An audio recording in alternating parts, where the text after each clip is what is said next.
Welcome to the in front of me BLACKVIEW BL6000 Pro 5G, and I'll show you how to activate Hey Google of Google Assistant on this device.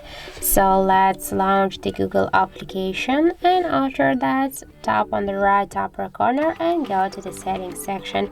After that click here to the voice and tap to the voice match. After that, we will see here the Hey Google switcher, and now to activate the Hey Google, we should click on the ones on the switcher.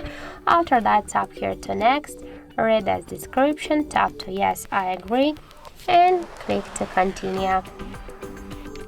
After that, we can say that the Hey Google feature is activated, but we should also here add the voice model. Just click here to retain voice model and say, okay Google, what's the weather tomorrow? Okay Google, remind me to water my plants every Monday. Hey Google, make a call. Hey Google, set a timer for 5 minutes.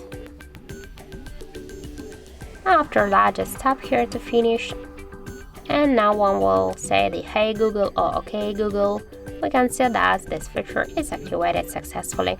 So that's it. Thank you for watching, and if you find this video helpful, don't forget to leave a like, comment and to subscribe our channel.